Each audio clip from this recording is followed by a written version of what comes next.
Hey guys, Rachele here with Amethyst Ascension.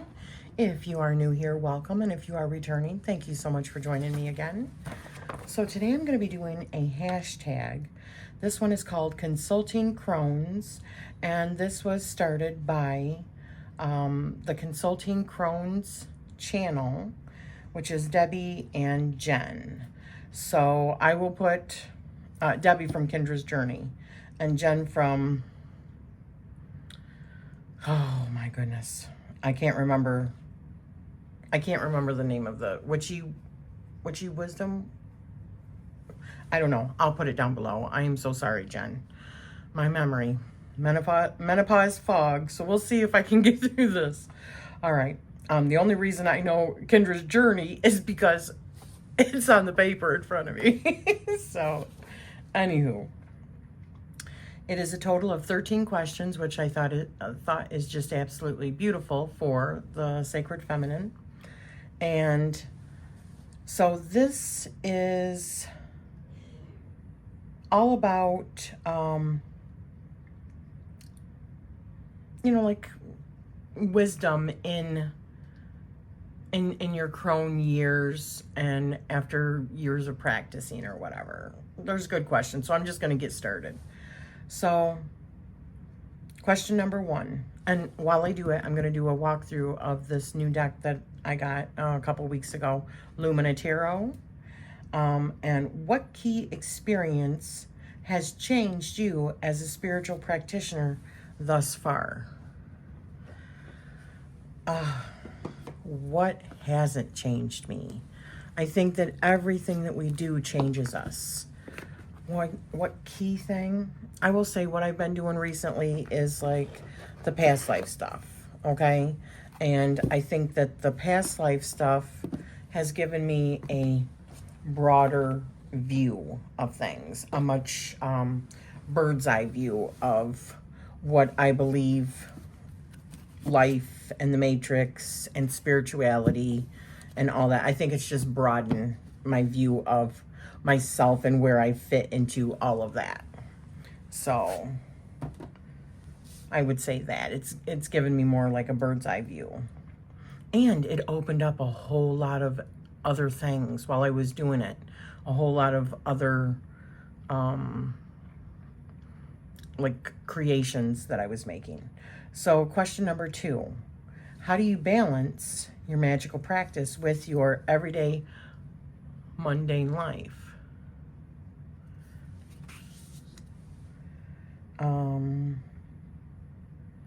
Life and responsibilities. So for me, I don't really see this as a separation. I think that life is magical. I believe that what we live in is magical. I believe the matrix, which is what we live in, this reality, we write it. So I believe that everything is magical. So when I'm washing dishes, there's a magical component to that. When I'm drinking my water, there's a magical component to that. When I'm making food, there's a magical component to that. When I'm folding laundry, right? When I'm running the dryer. And I see synchronicities all the time and larger, just to have like a certain level of awareness. So there really is there's no magical and there's no mundane. I see it all as the same, so I don't need to balance it because I see it all as the same. Or maybe that's where the balance is. I don't know. So, 3, how are you planning on leaving a legacy? Digital memoirs, book of shadows, journals, etc. So I do make digital journals, and I have made some paper journals over the years as well. And after I leave this world, if my family wants to get to know a little bit more about me, like my kids who show absolutely no interest in any of the things that I have interest in, they're just off doing their own thing, and they're not kids anymore. I mean, my son is 29 and my daughter's 25. So, and my husband, he doesn't believe in any of these things either. I mean, I will talk to him about these kind of things that I love, you know, like tarot and astrology and divination and past life stuff and you name it. But it's like his eyes glass over. He listens. He tries to listen, but I think he gets lost in it because he doesn't believe any of that. He'll just go, okay. So maybe after I'm gone, he'll watch some of my videos because he doesn't really watch my videos. Maybe every once in a while he'll watch one, but he doesn't really watch them because he doesn't, you know, that's not his forte. That's not what he believes in. So the next question. 4. Have you recently started any new practices or traditions? Not really. I mean, in the last year, I started making tarot decks. I am writing a book right now. It is a guidebook for my Matrix deck that has come out. However, it feels like it's more than just a guidebook, but who knows? I mean, some guidebooks are so incredible. So, you know, so I'm writing and creating decks and stuff. I think I've created 12 decks now, I think. So it's hard for me to be writing because I'm not a writer. But I feel like with this past life work, this particular, and with doing the astrology, true sidereal astrology, I feel like this book, it needs to come out. It's just a matter of me making time for it now. So hopefully in October, that will be done or close to being done by the end of October. And after I do the digital, I'm thinking of trying to also do a physical copy. It's not going to look the same though, because I mean, it's going to be more basic, you know, on your white backgrounds and stuff like that, but and different formatting depending on where I have it printed off at. Okay, so 5. What crone wisdom would you want to share with the newer practitioners from your journey? Spiritual, magical, mundane. Follow your heart. I believe that we are drawn to certain things in our lives for a reason. And doing this past life work has really made that very prevalent to me, because it's probably something that you've done in a past life. Maybe it's something that's unresolved, or it's a talent or something that you came into this life with that. So it's a skill that, or you're seeking out something still. That's whether it's something that you've just got to completely, you know, work through and then release, or something that you're supposed to expand on in this lifetime. So I feel like follow your heart, truly follow your heart to like different paths, you know, like if there's something magical that is really resonating with you, follow that thread. So that would be my advice. That would be the wisdom. Mundane, I would say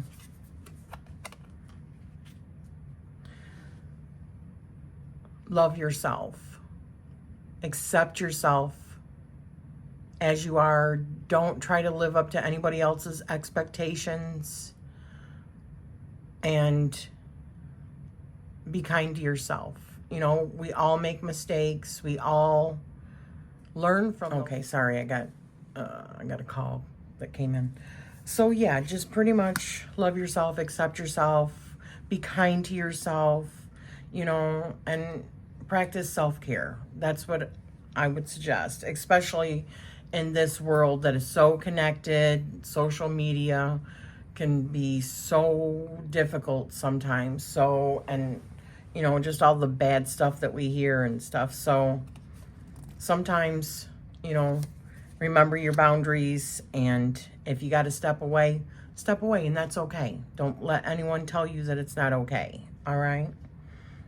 So that's the advice, the wisdom that I would give.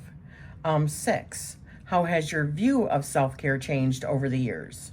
How do you practice self-care? Yes. So self-care for me is very much not just about taking a bubble bath, not putting nail polish on and all that, and pampering yourself and being kind to yourself, of course. But like I was starting to say, self-care to me is about knowing your own limits, setting boundaries with people, boundaries with yourself. Self-care for me is also knowing what kind of foods I can eat for my body instead of just wanting to eat this or that, because my body, as I get older, doesn't allow me to eat certain things. And if I do eat it, I'm going to pay for it. And, you know, that's not always good. So self-care is knowing what's right for you and what's not right for you, whether that's physical, whether that's mental, whether that's emotional, and whether that's spiritual. So yeah, that's really all I have to say. Has it changed over the years? Yes. I very much used to be a people pleaser, and I do revert back sometimes, because I mean, most generally I want to make people happy around me, right?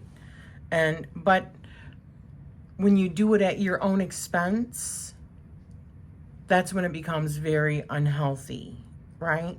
So self-care for me was crucial about setting boundaries,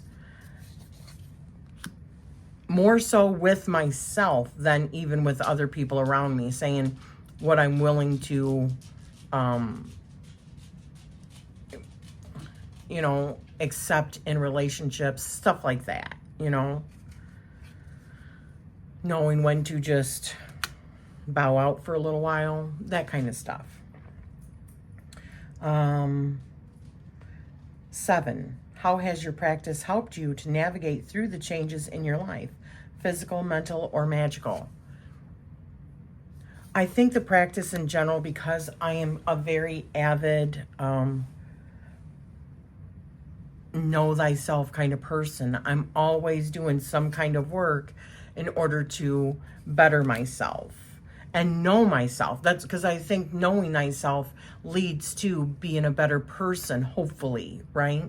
So what I mean by that is doing like past life work and integrating what I'm learning in order to hopefully overcome fears in this life, or blockages, or physical pain that I'm experiencing because it was in my emotional body, or spiritual body.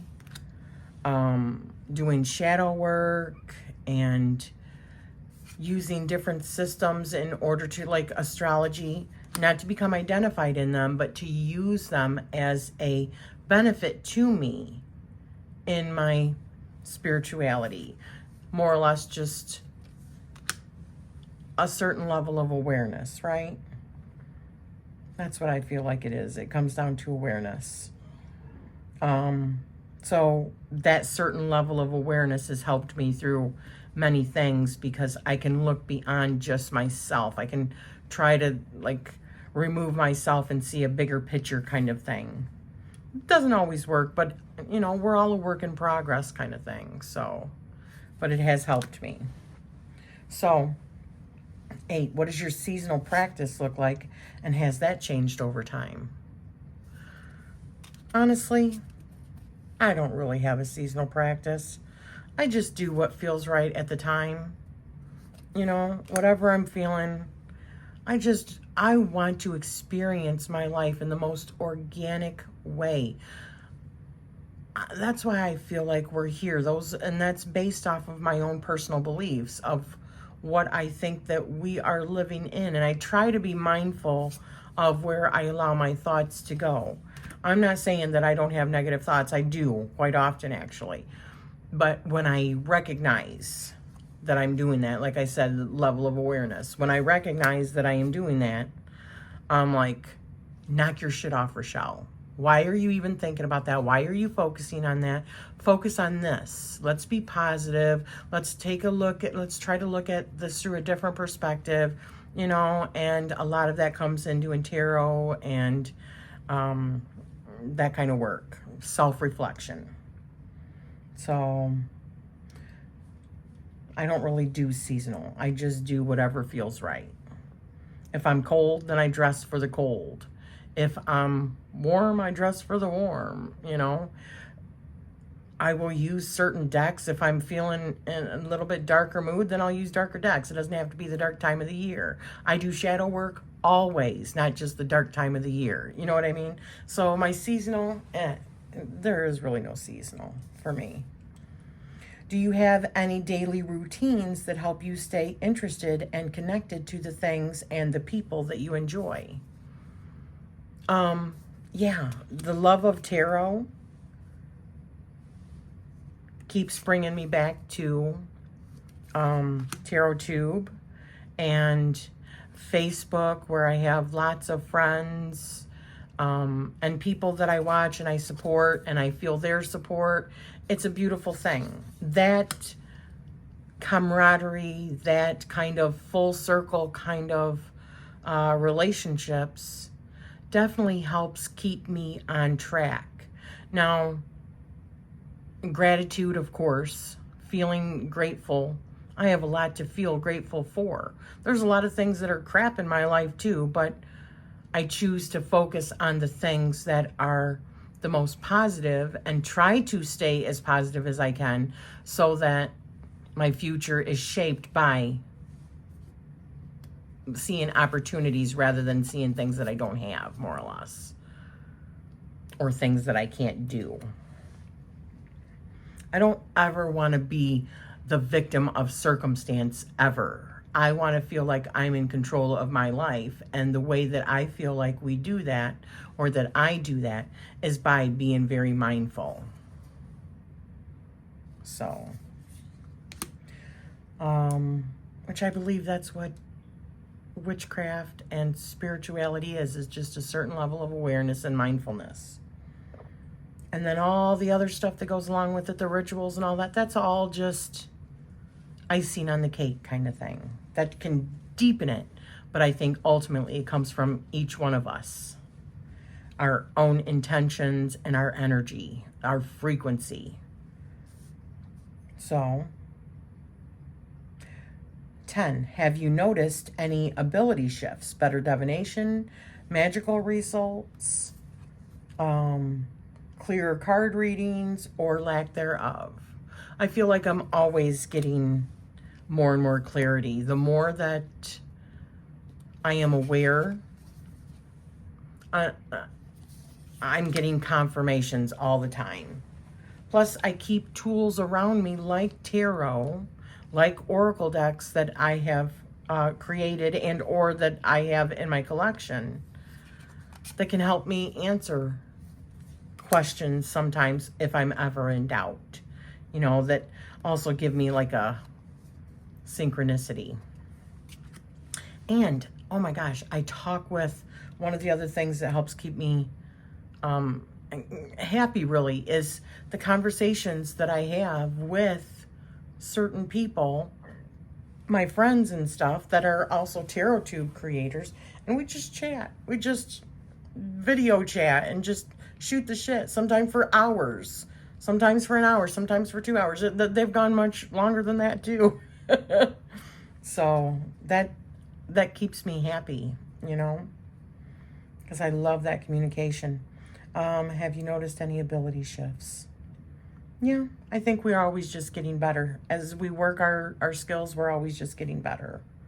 So, 11, what are some common misconceptions about spiritual practices that you encounter? Do you address them? Just that, like, people that do,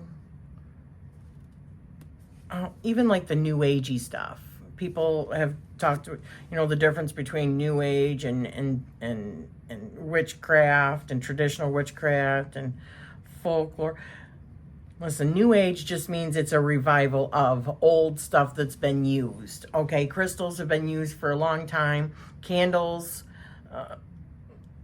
and have been used. Crystal gridding has probably been used. New Agey, like angel contact and frequency work. These are nothing new. Nothing new. So that, but also I want to make mention about my theory on when people talk about other people that, let's say a witch that recently switched to Christianity, okay, that's been a witch for a very long time, and then they decide to go into Christianity, and people are just like, oh, that's terrible, blah, blah, blah, blah, blah. Why? Why is that terrible? Let people be. Let them, you know, we don't got to talk badly about them. We don't have to say she who can't be named. And let them say what they're going to say, because sometimes I also feel like people that get really, really big, that are well known in certain fields, this is just my theory, that they are threatened, especially depending on where they live, okay? Like if they live in a highly like Bible Belt area, they might fear for their lives sometimes, or fear for what it could mean for their livelihood as far as jobs go, as far as how their children are treated in school, whatever. We don't always know why people choose to change their religion or faith or whatever, and that's between them and their God or their family or whatever. It's none of our business, and don't jump to conclusions and don't assume, because really, if you're just on the outside looking in, you have absolutely no idea. It's all speculation and projection. So that's, I don't really address it. I just addressed it here. That's my thoughts on it. But I don't make videos about it. And I mean, I'm addressing the question, but I mean, I don't make entire videos talking about that kind of thing, right? Speculating why somebody does what they do. So 12, where do you see your spirituality / practice going in the future?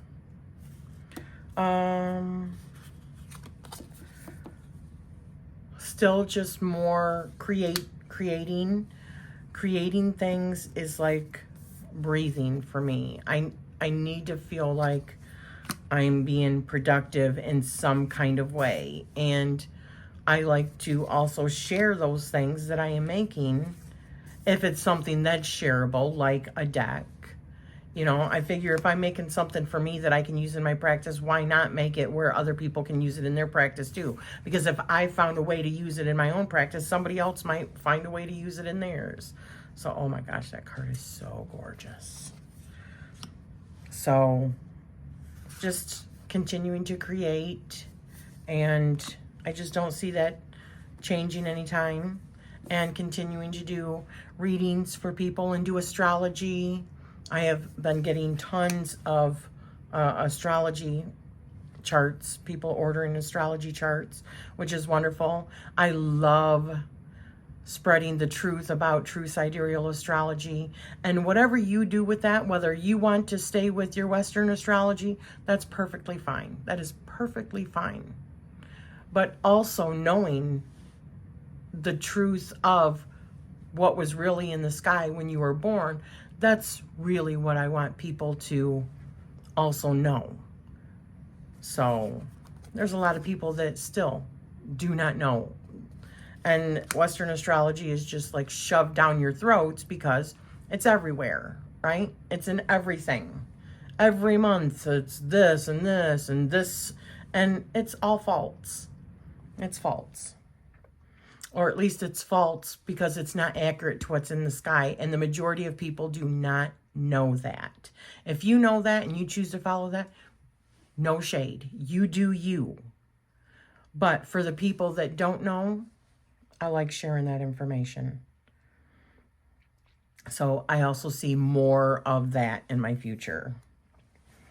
And I also want to do more like past life exploration also around tarot. and astrology. So, 13.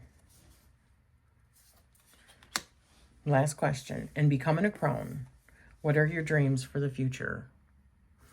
Retirement, travel, etc.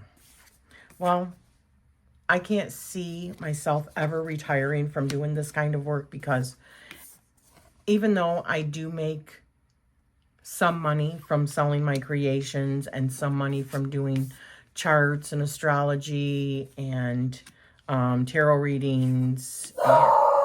Okay, hopefully he's done. I don't see ever truly retiring from that. As far as travel goes, as long as we have the dogs, there's no traveling for us.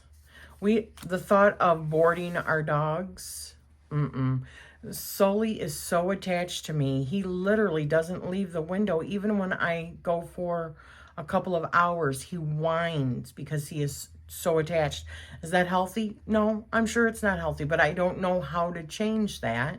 And I don't want to give my dogs undue anxiety. He already suffers from like skin problems, from licking, from anxiety, and he's on like allergy medication, and we've tried anxiety medication, and he's just high maintenance, okay? So I don't see any traveling unless our dogs go with us. So yeah. So that's pretty much my Consulting Crone's 2024 tag. And I will refer you over to the original video that this came from. And I know that there is a giveaway. There are a couple of different gifts. One person will win a, not a tarot deck, my 13 sign astrology deck. Minus the Hecate and Persephone. Those cards are not in it because it was before that I sent it over. Before I got that version of it, before it was done. And whoever wins that also gets a true sidereal birth chart from me, emailed to them. So that they'll be able to use the deck in order to, help them understand if they're interested in their true sidereal chart. It will work with Western as well, but it was designed to also work with true sidereal because it also has Ophiuchus in there and it has the structure. It's a big deck. So it's got lots of cards in it. So, and I know the other prize is a piece from Summer. She is a polymer clay artist. Beautiful. She makes beautiful items. I don't have any right here with me, but I just got a big piece from her that I just ordered. That's coming soon, which I'm excited about. His name is Cornelius, and he is a brownie, I think a brownie, and he's like a guardian for like my library down here. So he's going up on my bookshelves. So anywho, I've already said too much anyways. So I hope to see other people joining in on this. I will be putting a link down below to the ladies, their channel, and the original hashtag for this. And I'm sending you love always. Thank you.